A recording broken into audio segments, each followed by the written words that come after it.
میں کراچی میں جاتا ہوں کبھی کبھار، وہاں ایک صاحب ہیں، محبت سے بلاتے ہیں، بہت زیادہ بلانے والے ہیں، ان کے ہاں چلا جاتا ہوں۔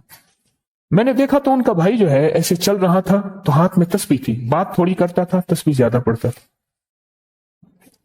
اس کا دبئی میں بہت بڑا کاروبار، جسے کہنا چاہیے بہت بڑا کاروبار دبئی میں۔ کہنے لگا گاڑی میں جا رہا تھا،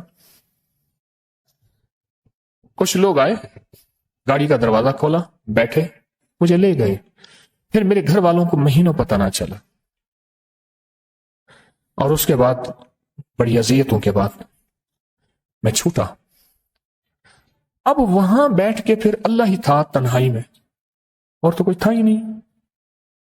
کہا کہ وہ اللہ سے ذکر کرنے اور باتیں کرنے کی ایسی کوئی مجھے عادت سی پڑ گئی ہے، اب لوگ مجھے کہتے ہیں کہ آپ جیل کی اذیتوں کی وجہ سے خاموش ہو گئے ہیں۔ میں لوگوں کو لاکھ کہتا ہوں، نہیں، وہ مانتے نہیں۔ جیسے نا بندہ کوئی غم کی وجہ سے بعض اوقات اپنا چپ ہو جاتا ہے، وہ کیوں کہتے ہیں؟ اسے چپ لگ گئی ہے، خاموش ہو گیا ہے۔ تاکہ میں لوگوں کو کہتا ہوں نہیں، میں جیل کی وجہ سے خاموش نہیں ہوں۔ اس قید نے، اس جیل نے میرے اوپر جو آزمائش بھیجی ہے، اس قید نے اور جیل نے میرے اوپر جو آزمائش بھیجی ہے، اور میں پھر وہاں ذکر کا عادی بنا، دعاؤں کا عادی بنا، تسبیح کا عادی بنا، اعمال کا عادی بنا، اور وہ عادت سی پڑ گئی ہے، اور وہ عادت سی ایسی پڑی ہے کہ بس سارا دن اب اسی میں لگا رہتا ہوں، سارا دن اب اسی ذکر میں اور اسی یاد میں لگا رہتا ہوں۔ کہیں ایسا نہ ہو ہم بھی اگر ذکر سے غافل ہوئے، تسبیح سے غافل ہوئے، کوئی خدا نہ خاصا ایسی آزمائش آ جائے، اور پھر ہم ذکر اور تسبیح اور اعمال کے عادی بن جائیں، اللہ سے عافیت مانگے۔ اور اگر ہماری زبانوں پہ تسبیح ذکر آ گیا ہے عافیت کے دنوں میں، تو سمجھ لیں یہ اس کی عطا ہے، یہ اس کی نعمت ہے، یہ اس کی کریمی ہے، یہ اس کا فضل ہے۔ اس نے بہت بڑی آزمائش سے پہلے ہمارے اوپر اتنا کرم کر دیا، اس کا بہت بڑا کرم ہے۔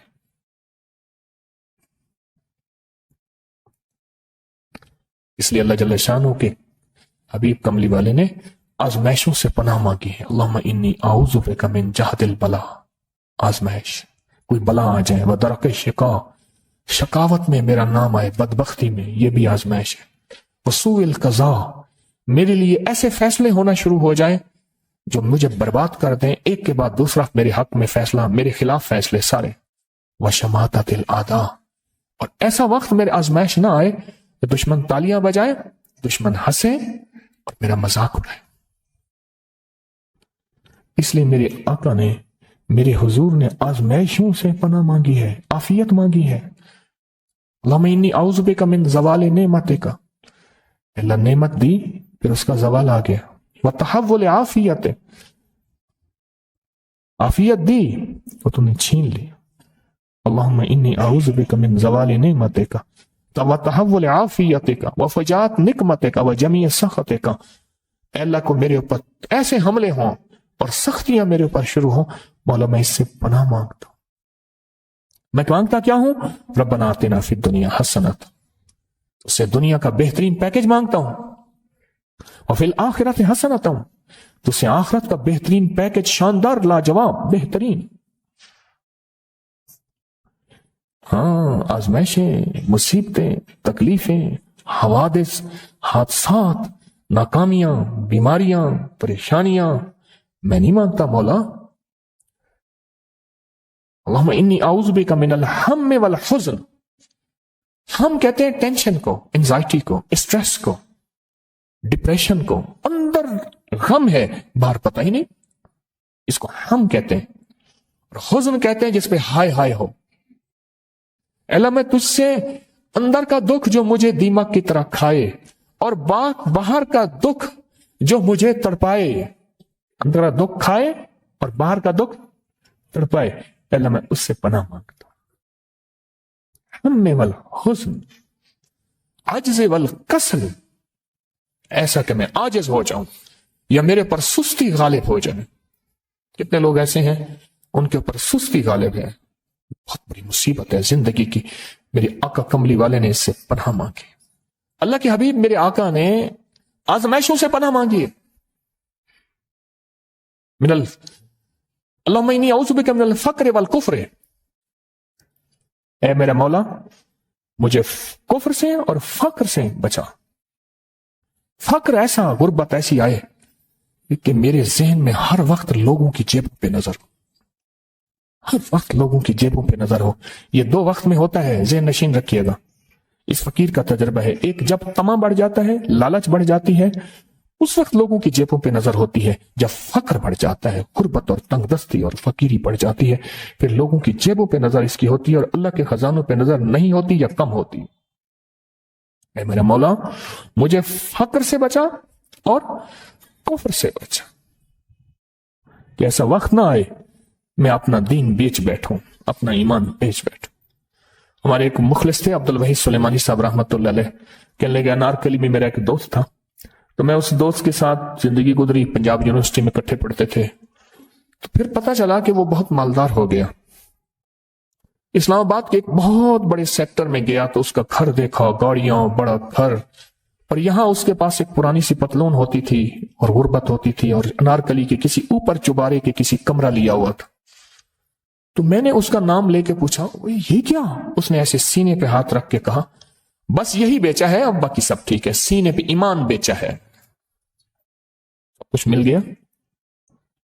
اللہ میرے پر وہ وقت نہ لا جب میرے اوپر فقر غالب آ جائے یا کفر آ جائے. میری آقا کملی والے نے آزمائشوں سے پناہ مانگی.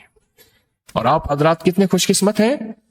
اس کی شان کریمی اللہ نے آزمائشوں سے بچائے اور انشاءاللہ ان نام کی برکتوں سے، ان دعاؤں کی برکتوں سے، ان تسبیحوں کی برکتوں سے، اس اللہ کے نام لینے کی برکت سے انشاءاللہ اللہ اور آزمائشوں سے بچائے گا.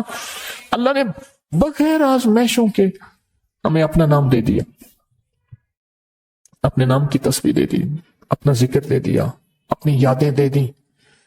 کسی جگہ منہ سے اللہ نکل جاتا ہے، کہیں رحمان نکل جاتا ہے، کہیں بسم اللہ نکل جاتا ہے. ابو عبداللہ مغربی فرماتے ہیں میں نے رسول اللہ صلی اللہ علیہ وسلم کو خواب میں دیکھا. عرض کیا مجھے اللہ سے ایک حاجت ہے، کس وسیلے سے دعا مانگوں؟ عرض کیا مجھے اللہ سے ایک حاجت ہے، کس وسیلے سے دعا مانگوں؟ کوئی عمل بتا دیں، کوئی وسیلہ بتا دیں آقا. میں نے حضور سے خواب میں سوال کیا تو آپ نے ارشاد فرمایا جس کو بھی اللہ سے کوئی حاجت ہو اسے چاہیے وہ سجدے کرے، یعنی 2 رکعت ادا کرے اور سجدے کی ہر رکعت میں 40 مرتبہ آیت کریمہ پڑھے، جو میں عمل میں بتایا کرتا ہوں. لا الہ الا انت سبحانک انی کنت من الظالمین. جب بھی کوئی مشکل ہو، الجھن ہو، پریشانی ہو، کوئی تکلیف ہو، کوئی مسئلہ ہو، تو میرے حضور نے فرمایا کہ تو ایسا کر، تو ایسا کر، تو کیا کر، تو نفل پڑھ، ہر رکعت میں سبحان ربی الاعلیٰ کے بعد 40 مرتبہ آیت کریمہ پڑھ. اور پڑھ ایسے ڈوب ڈوب کے، مانگ مانگ کے، گڑ گڑا کے، بھیکاری محتاج سائل اور منگتا بن کے پڑھ. اور حدیث میں آیا کہ کوئی مصیبت زدہ اس کو نہیں پڑھتا جس کی مصیبت دور نہیں ہوتی. آیت کریمہ کو فرمایا کوئی مصیبت زدہ اگر پڑھ لے اس کی مصیبت دور ہوتی ہے. اور ایک اور حدیث میں ہے کہ کبھی ایسا نہیں ہوا کہ کسی مسلمان آدمی نے کسی چیز کے لیے اسے پڑھا ہو اور اس کی دعا قبول نہ ہوئی ہو. اور اس کو ترمذی اور نسائی نے روایت کیا ہے. میرے آقا فرماتے ہیں کہ میں جب شب معراج میں میرا ایک شخص پر گزر ہوا جو نور عرش میں چھپا ہوا تھا. عرش کے نور میں اتنا ڈوبا ہوا تھا، خود چھپا ہوا تھا عرش کے نور میں. میں نے پوچھا یہ کون ہے، یا کوئی فرشتہ ہے؟ فرمایا نہیں. میں نے کہا تو پھر یہ کون ہے؟ فرمایا ایک انسان ہے. جب دنیا میں تھا تو یاد خدا اسے اس کی زبان پر تر و تازہ رہتی تھی، اس کا دل مسجد میں لگا رہتا تھا. آج اللہ کے حضور یہ نور عرش کے نور میں اتنا ڈوبا ہے کہ خود چھپ گیا ہے۔ دو چیزوں کی وجہ سے، ایک، اس کی زبان ہر وقت اللہ کی یاد سے تر و تازہ رہتی تھی۔ جو دم غافل سو دم کافر، میں نے مرشد سبق پڑھایا ہوں۔ حضور کہتے ہیں میں مرشد کے پاس گیا، میں نے کہا حضرت کو نصیحت فرما دیں۔ فرمایا میری نصیحت یہی ہے، جس دم غافل ہوگا سمجھ لے وہ دم تیرا کافر ہے۔